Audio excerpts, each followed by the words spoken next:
Ever since trophies were first introduced in mid-2008 with firmware update 2.8, I have been a certified trophy hunter. And even though some games never got a trophy update patch, I'm still holding out hope for you one day, Skate 1. I have strived to get the platinum in every single game that I play. In the 15 years since, my trophy hunting career has led me to some wild places. Some platinums were wonderful, some downright amazing, but others were reduced to a mindless grind, Final Fantasy 13, while others were difficult enough to make a grown man cry. So do not doubt me when I say that getting the platinum in Gran Turismo Sport is, without a doubt, one of the worst platinum trophies I've ever attempted, and it highlights every kind of bad trophy imaginable. Earlier in the fall of 2023, Sony, backed by their infinite wisdom, and probably most definitely Jim Ryan, announced that the servers for Gran Turismo Sport would be shutting down on January 31st, 2024. Additionally, all DLC and the digital version of the game would be removed from the PlayStation Store on December 1st, 2023. This latter decision wasn't as big of a deal, as the DLC was just for cars for the game, and a physical copy isn't crazy expensive. At least it wasn't when I bought a copy. Now, when you first hear that the servers are getting shut off, you might not think this is too big of a deal. Gran Turismo, after all, is traditionally a single-player focused game, with the online portion solely being regulated to seeing who can flex the biggest, baddest, chattiest wheels on the pavement. Sadly, GT Sport decided to go a different direction, or lane. See what I did there? You see, GT Sport is more of a spin-off of sorts. And one thing it decided to do was lean on two particular things heavily: esports and online play. So much so that they decided to have this game need you to be online to do just about anything. Oh, did I mention that this game always needs an online connection to play? And oh, would you look at that? There's trophies tied to the online parts that are shutting down, with 3 of them in particular being the most grindiest and skill dependent of them all. All in all, looking at the trophy list in totality, it isn't actually all that bad. You have your mix of driving milestones, leveling up, we'll come back to this later, oh yes we will, and playing around with certain features of the game so many times and getting gold on all the challenges the game has to offer. But then there are the gold trophies. The jump up in time, commitment, and skill that these gold trophies require of players compared to the bronze and silver ones, of which there are only 4, which is a gaming sin in of itself, is ridiculous. Yes, gold trophies should require more out of the players compared to the lower tiered ones, but you haven't seen the likes of these gold trophies. Let's go over them so we can know what you have to do. First, you need to attain 65 pole positions in races. A pole position, for those unaware, is when you begin the race in first. You don't have to win the race, you just need to start the race in first place. To start the race in first, you must have the best qualifying time out of all the other racers. Second, you need to have 91 wins. Pretty self-explanatory here. Win the race, and it counts towards the total. Lastly, you need to complete 322 races. No, you did not go to existential crisis about why TikTokers half your age make more money than you ever make in 20 years. You gotta do legit 322 races. But oh, you tell yourself, well, I don't gotta win them, I just need to do them. And you know what? You're right, did I mention that none of the races count unless you do them in sport mode? That's right, none of the pole positions, wins, or races count towards these trophies unless you get them in what this game calls sport mode. I don't even know what to classify this mode as, since there's an entirely separate mode for doing online races, but these are also online races, so I don't even know, man. Anyways, what you do is choose from one of 3 races that are on a perpetual cycle. One race is what's called one make, where everyone drives the same car on the same track. Another race allows for people to choose what car they like, as long as they have one that meets the car grade requirement. The last race has the same liberties and functions the same as the one I just mentioned, but it just goes on for longer as more of an endurance race. Since I had never played this game before and didn't want to spend time doing other stuff to get credits to buy a car that's probably going to be underpowered compared to what others drive, I did everything exclusively in the one make option. For this one, there is a race that takes place every 15 or 20 minutes. The car and track are pre-chosen, and there's very limited tuning you can do to the car. Catch is, after you finish a race, you still have to wait like 8 to 10 freaking minutes before the next race even starts. So, assuming you have a job, or a school, or a family, or literally anything else in your life but this game, you'll probably get 10 races in at the most on most nights. I'm sure you're starting to understand why this takes so damn long, and also why its difficulty is rated so highly. Now, unless you don't wait until like January 1st to start attempting this, you could break it down and just do a few races a day or every other day to get to that 322 race target. But the same cannot be said for the wins and pole positions. Deciding which one of these is more difficult will depend on each player. It's kind of like what happens in school. Some people excel at exams but can't be bothered to do the homework, where conversely, some consistently get full marks on homework but are horrible test takers. The same works here.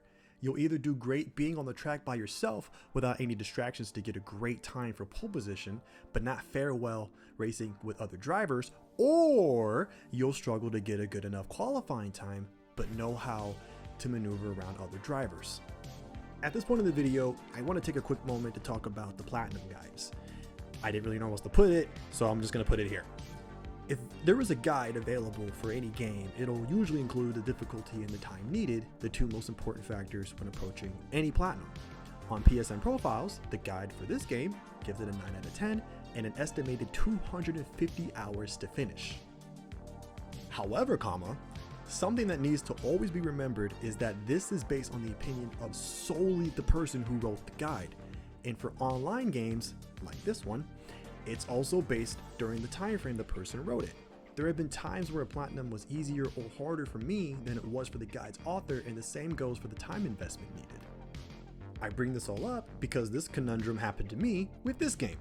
Yes, the sport mode trophies were all crap, and the level 50 trophy, yes, I'll be getting to you, was a slog amongst all slogs. But overall, I personally had to rate the difficulty at like a 6, if I'm being perfectly honest. And my overall time spent was just shy of about 150 hours, which was a whole 100 hours less than what the guide suggested. I'm not trying to out the author in any way, as the guide is still very well done, but just something to keep in mind when looking at this trophy guide or really any trophy guide. If you know you excel at a certain genre of game, don't take the guide's rating as the absolute word. But back to the actual trophies. I decided to immediately start working on the sport mode trophies. For me, I was more worried about the pole positions. As long as I'm starting out at least 3rd or 4th on the grid, all hope isn't lost for me to win the race. But god diggity damn son, some of these people are getting times that I just couldn't beat. So I had to find the best time during the day, or night for that matter, to where there weren't as many players in my race, and or hope I got lucky that only players with worse times than me were in the race. And it wouldn't even be so bad if the region grouping wasn't done the way that it is. You might be able to surmise by my perfect enunciation of the English language that I live in the US. But instead of me being grouped with just players solely in the US, GT Sport thought it would be a great idea to group me up with everybody in the freaking Western Hemisphere. So I'm racing against Canadians in each and every one of the South American countries. And let me just say, since when were the Mexicans and Brazilians as good as Lewis Hamilton in racing games? I thought you guys were too busy dealing with corrupt governments and worshiping football, to get good at GT Sport. I'm not even kidding. I lost pole position standing in wins to more people from South America than I had ever had imagined. Y'all are like the Tokyo Drifters of the West. Due to the online nature of the sport mode related trophy conditions, there was literally nothing you can do except get good or get toxic. Majority of the players still playing this are the influx of players like me, yay, who are trying to get wins, poles, and races completed before the server shut down. And it was definitely a dog-eat-dog world out there, y'all. Even if you try to be a squeaky clean racer, you will, I repeat, you will get bumped, hit, smacked, yelled at, sued, and told you were the reason why your dad never came back from that trip to the store to get some milk. When this happens so much to you, you got either two choices. Keep taking it like a little cuck, or get toxic. So I let out my inner Pokemon and taught my ass toxic. Let me emphasize this.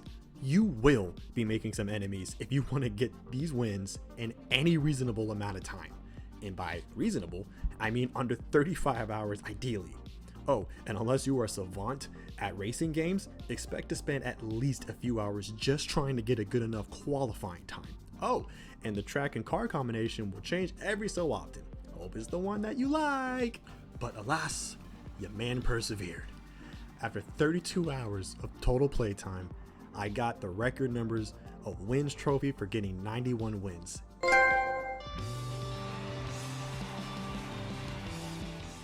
And then, just about an hour later, 33 hours into the game, I finally got the Certified Genius trophy for attaining 65 pole positions. By the time I earned both of these, I was 202 races deep into the 322 needed for the last sport mode trophy. But I decided that if I did one more sport race, me and the idea of seppuku were going to get real acquainted real fast. So I finally decided to try some of the other modes in this wonderful game. Before I decided I was going to make a video on this and get footage documenting the personal hell that I went through, I ended up earning 8 trophies while grinding away at the 2 aforementioned sport mode trophies. These were all trophies that you would just get from natural progression and nothing that I actively looked into getting. They were Experienced Driver for driving a total of 62.5 miles, very strange number. First Victory for, you guessed it, getting your first ever win. Collection 10 for acquiring 10 cars. Doesn't matter if you buy them or if they're gifted to you through the daily workout thing. Newbie Driver and Veteran Driver for getting to level 15 and 25 respectively. Master of Manners for unlocking the sport mode by watching a couple stupid videos on driving etiquette. Yeah, okay. Run, Run, Run for earning my first daily workout, which is a small daily challenge to drive like 30 miles worth, which gives you a free car, which goes towards the Collection 10 trophy. Lastly, Endurance Racer for having a total driving time of 24 hours, which is a separate thing than total playtime. To give myself a break from the sport mode, I jumped into the campaign suite. Campaign consists of 4 modes: GT League, which most closely resembles a traditional single-player Gran Turismo career; Driving School, which is this game's version of license tests of games past; Mission Challenge, where you do a variety of different tasks to complete objectives; and lastly, Circuit Experience, where you learn how to best navigate each of the game's levels through time trials.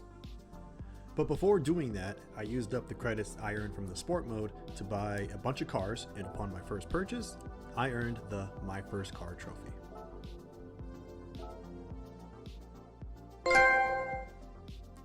I first decided to do the driving school. Now, from forums and the trophy guide, the lessons here are apparently nothing compared to the license tests of past games.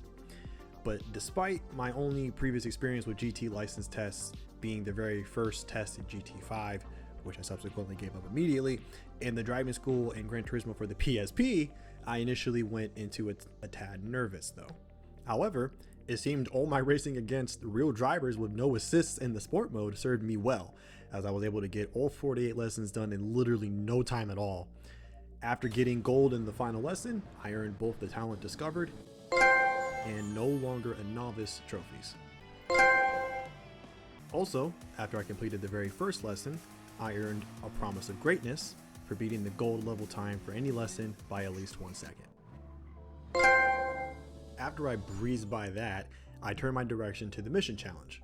In all honesty, it ended up being literally just a glorified, more drawn out version of the driving school.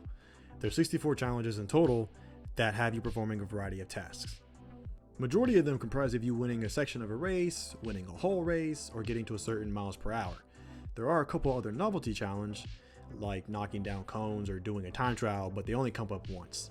For the purposes of the trophies, I have to get gold on all of these. One thing to mention though, is that while I was doing these, I actually unlocked the Route 66 racer for driving a total of 2,451 miles, but I wasn't recording at the time. Here's a picture of it though with the timestamp. As I said before, these challenges are just the driving school lessons, but with a little extra spunk, and as such, they are also pretty easy to do. Only a few of them required retries, but nothing more than that. By the time I got gold on the last challenge, I earned the Real Sector King, Rival Crusher, Pylon King, Super Rallier, Relentless Chaser, Speed Demon, Ride on Time, and One Lap Wonder. These are all earned by getting golds on each category of objective and mission challenge. And since I had golds on all the mission challenges and driving school lessons, I unlocked the finale movie, which also earned me the trophy Finale.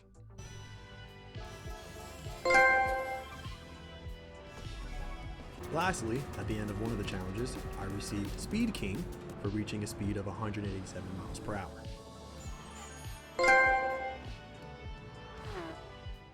Let me just say how much of a time waster this felt like. A bulk of these challenges you can finish in 2 minutes tops if you're pretty decent at racing games. A few of them might need a couple retries, but it still doesn't take very long for each challenge. I got through the whole thing in like 3 to 4 hours. Even when the game tries to throw a challenge at you, it isn't for the reason the game tells you it's for. For example, the last 4 challenges consist of longer multi-lap races. The game wants you to think this is challenging because of the length of the race and having to manage gas output and know when to pit optimally. What it doesn't tell you is that your car is absolutely outclassed by the car that is at the top of the pack, and you actively have to fend it off while also not spinning out and having enough gas by the end of the race. On these races, I felt tricked for no reason and also felt like the difficulty was arbitrary. Also, how in the fuck do you finish a game by simply doing what is essentially the game's tutorial mode and some random assortment of mini challenges? They didn't even require me to do the goddamn circuit experiences, which is, hold on a second, let me check my notes here. Part of the campaign in order to view the ending video. The GT League was something added in a later patch, and as such, there are no trophies tied to doing anything in it. But if I was someone who bought this on day one and just wanted a traditional, good old single player Gran Turismo game, I'd be throwing the biggest goddamn fit you don't ever seen. If I came to find out that I beat the game by doing some tutorials and some quick challenges, I would go right up to that minimum wage employee at the store I bought it from and demand my refund. I mean, yeah, there's an arcade mode, okay, yay, but that's not anything substantial. There's no real goal to go after. And I'm not someone who gives a booty smacking rat's ass about becoming a pretend Giga Chad racer gamer online. So was this all the game initially offered at launch? No wonder this game didn't go down as well as previous titles in the franchise. Wait, what? Tangent aside, next up was the circuit experiences. What these are is racing on each track in the game in a pre-selected car, but they're all broken up in sections. You have to complete each section of the track and then do a full 1 lap time trial of the track. Naturally, to get the 2 trophies for this mode, I'll have to get the goal time for each individual section and the 1 lap time trial for each track. Most of the tracks are split up into between 3 to 5 sections, minus a few exceptions. Looking at you, Nordschleife. Since I saved this mode for last, I was pretty comfortable with the driving in the game by now, and just about everything came pretty easily to me. I got this mode done in like 5 hours, maybe less. Only a few sections required me to retry, mostly due to me not knowing the track yet. Nordschleife? I don't know. Admittedly gave me the most issues, mainly on the 1 lap time trial. And that's because when you spin out halfway into an almost 7-minute lap, you feel like you want to throw the controller at your neighbor, and then your mom, your dog, and then yourself for good measure. When I finished the last one, I got both Globetrotter and Tactical Creep. I like to point out that this mode also felt completely pointless, and this was a crappy attempt at trying to provide more content for players. I don't know why they put time into this when they could have provided some kind of proper career mode. Oh wait, gotta make sure the sport mode is okay. Shh. This mode was beyond boring, and I was glad to be done with it. With the base game's campaign modes completely done, it was time to take care of some miscellaneous trophies. I first decided to take care of the 3 drifting trophies. There's one for getting 1,000, 100,000, and 1 million drift points respectively. It's all cumulative, so don't worry about having to do it all in one sitting, but if you're like me, you did it all in one sitting. The trophy guide on PSN Profiles recommended the Dragon Trail Seaside track, which I did use to get the Novice Drifter and Decent Drifter trophies. But then I had a Jimmy Neutron brain blast and remembered that there are actual tracks meant for rallies, and rally cars love to do some drifting. And since I've always enjoyed drifting events and racing games, I changed the track to one of the dirt tracks and was able to get twice as many points, which sped up the process substantially. After about an hour and a half of this, I got the Top Drawer Drifter trophy.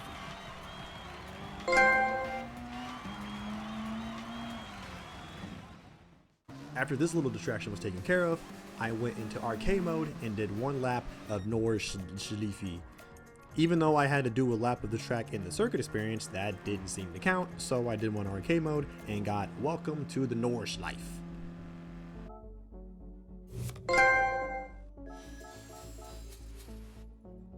I then had to waste my time in the livery editor and half-assed my way to making a custom livery on a car and made sure I shared it to get the Charm of Customization trophy.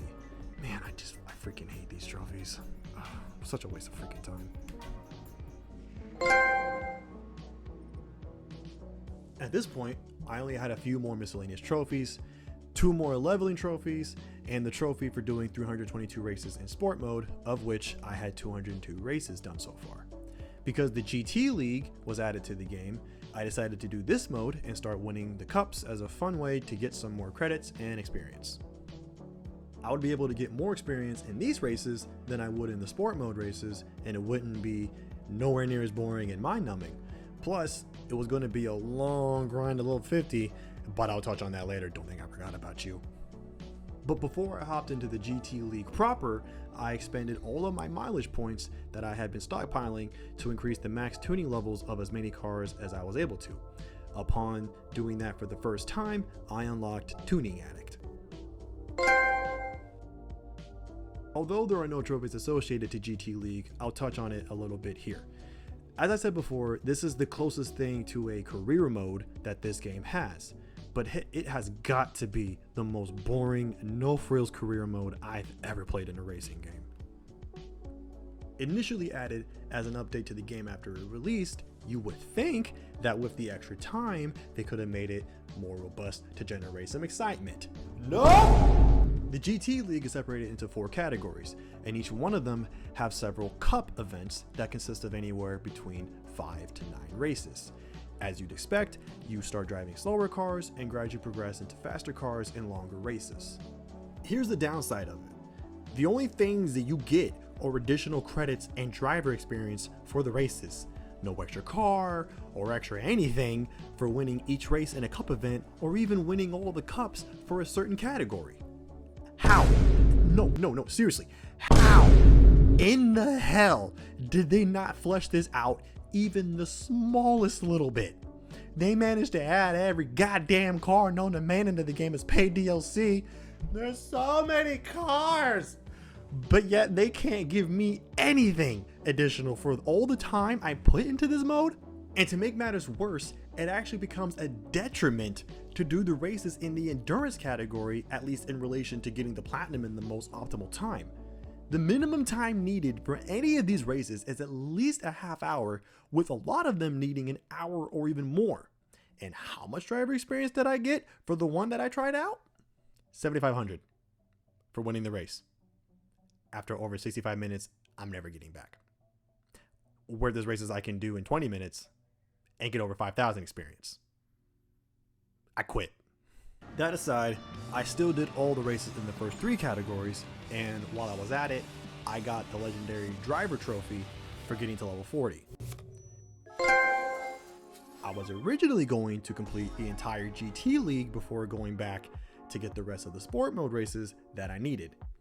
But after seeing the terrible experience to time spent ratio that I noted before, I decided to change my plan to get the last of the sport mode races I needed now. So back to sport mode we go. When I took my first break from sport mode, I completed 202 races, leaving me with 120 races left to go. Although this was going to be extremely boring and painstakingly long since you have to wait the 10+ minute wait time between each and every race, at least I only had to worry about completing the races, which was just fine by me. And the time between races gave me time to write this script. Yeah, productivity! Somehow though, in between the time of my sport mode break, the online environment became even worse. I think a good half a month or so had passed, and the toxicity in players really started coming out. To make matters worse, a few of those lovely Brazilians were hell-bent on grouping together and trying to boost the wins by taking turns. But Lord have mercy on your soul if they found out you didn't need the poles or wins anymore. It goes from you playing Gran Turismo to you playing Wreckfest, because for some reason one player in the races I was in self-appointed himself to be the muscle for the boosting group to take out other high-level racers. Now, if you're smart, you make sure you don't make it known that you already have the wins and poles taken care of, and you should definitely not make that part of your greeting that automatically gets populated before a race. Definitely don't do that. I did that. What I thought was going to be an extremely boring but somewhat peaceful time turned into an annoying, revenge-driven hellfire that all but reaffirmed in me why I have never been an online, ranked game-oriented gamer. You would have thought Koga had entered the chat and gave everyone the TM for toxic, because everybody was an asshat in these races, including me. Like I said, people, dog-eat-dog world out here, pimps. But after a week or so of races, I finally got the record number of races trophy.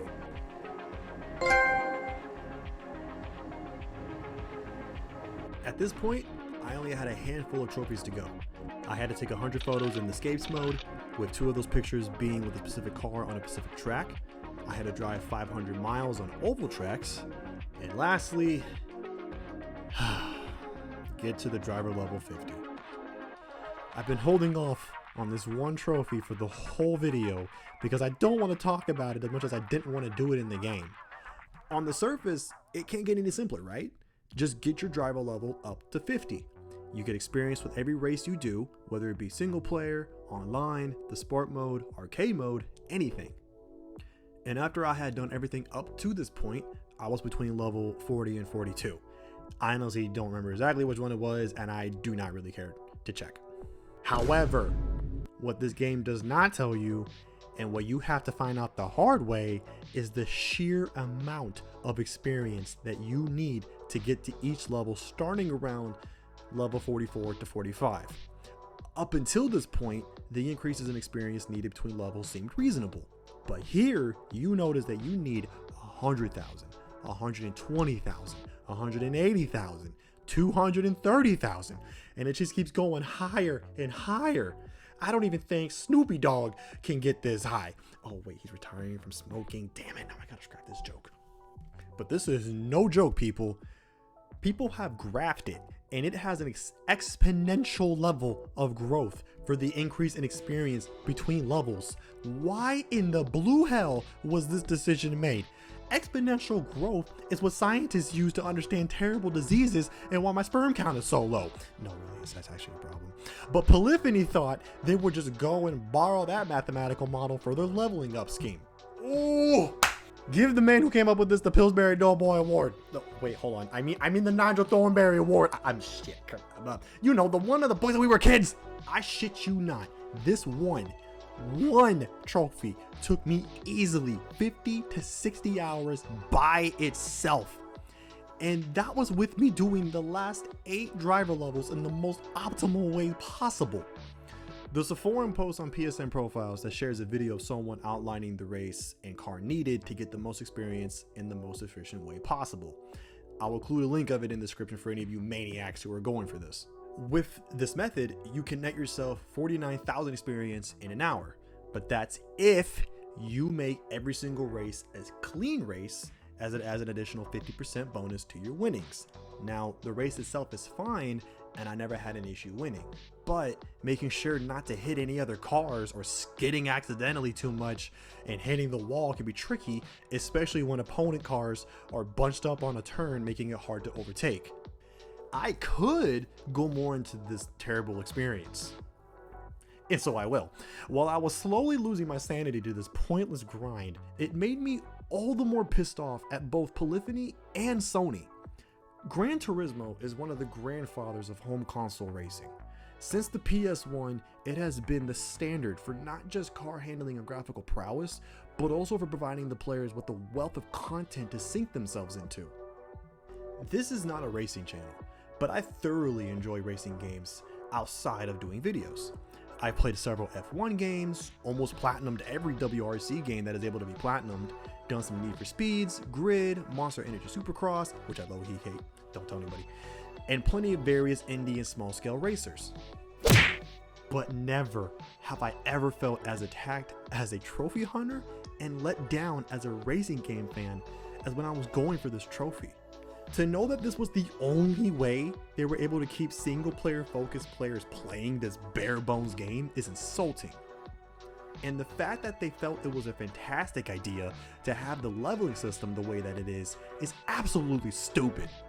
I know this game isn't representative of the entire franchise, but fuck me if this game didn't leave a bad taste in my mouth for the rest of the games. Ironically, I've also been playing Gran Turismo for the PSP. When was the last time you heard that in a sentence? And that game also doesn't have a career mode.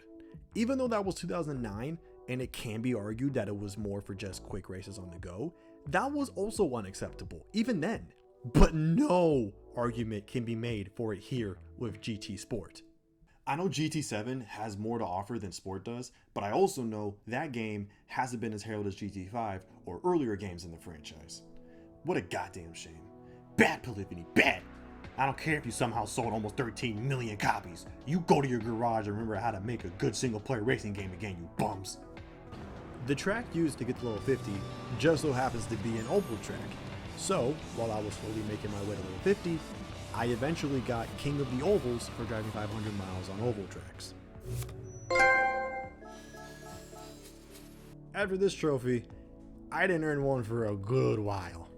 Just kept toiling away like a mouse on a wheel, just doing the same race over and over and over. Oh, hey, look at that. It's the last race before I'm level 49. Let's see how much experience I need for level 50. Based on what I've seen so far, I'm expecting it either 320 or 350. 400,000?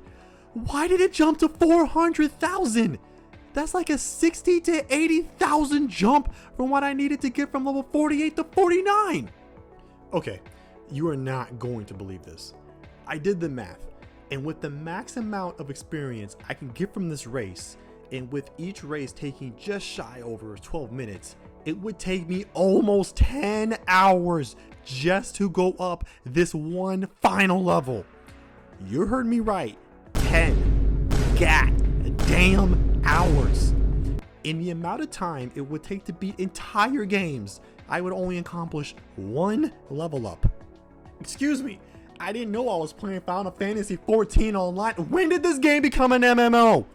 And remember, that 10 hours needed is only if I don't fuck it up and have every one of those races be a clean race, which, let me assure you, will not happen. But whatever, fuck it, I got this far, might as well see it through. Before I tackled this final grind, I took care of the Scapes trophies, which were the last miscellaneous trophies that I needed.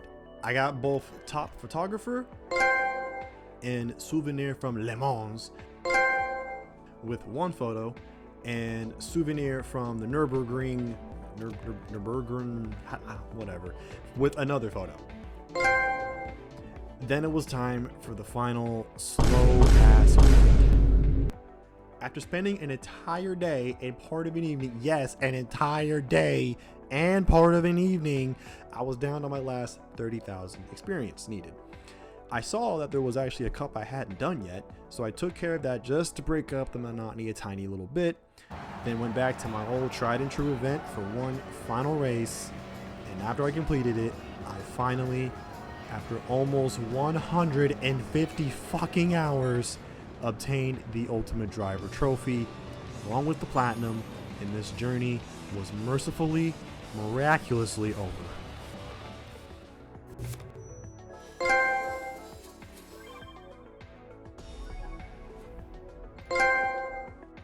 Like I said at the start of the video, I've been hunting trophies for a long time, and I've earned Platinums that varied wildly in difficulty and time required. Gran Turismo Sports Platinum will require such an unnecessary amount of time for very little in-game payoff. GT Sport is already one of the most bare bones experiences I've ever seen in a racing game, and so its Platinum requirements are largely unjustifiable. Now for me, the online portion of it wasn't too much of a problem, but I know it will be the biggest attractor to many would-be Platinum seekers. But even if it doesn't prove to be much of a problem for you, the time sink required to get to level 50 just isn't worth it. Unless you are a complete moron like me and just can't say no to getting a Platinum in a genre of games you really like, don't do this. This Platinum isn't worth it. I'll repeat that for you guys in the back. This Platinum is not worth it. If they had cut down the sport mode requirements in half and had you get to level 30 instead, I could say give it a shot. But with how it is now, you will lose any semblance of fun from this game long before you're actually done. Unless grinds don't really get to you, just let this one pass you by. If you hadn't started this one but were thinking about it, just don't. Between the cutthroat, desperate drivers populating sport mode to the mind-melting grind in level 50, you will be giving yourself anxiety while trying to complete this by the end of January 2024 when the servers will shut off. And with that, we've wrapped up the video. This was my first ever Platinum Journey video for the channel, and is completely different than the videos that I usually publish. Traditionally, this has been a Let's Play channel, but I wanted to try my hand at something different to see if it works out. How'd you like it for a first go around? If you want to say something, put it in the comments below. Did you get the Platinum for the game? How was your experience? Something tells me it probably wasn't much better than mine. Especially for those of you who got it before they added the GT League races. You poor souls. If you want to see one of my Let's Plays or an episode of the podcast that I run, both featuring the other hosts of this channel, you can click on either video that are hopefully being shown now. Otherwise, hope to hear from you guys soon, and we'll see if I make another one of these. Thanks for watching, nerds!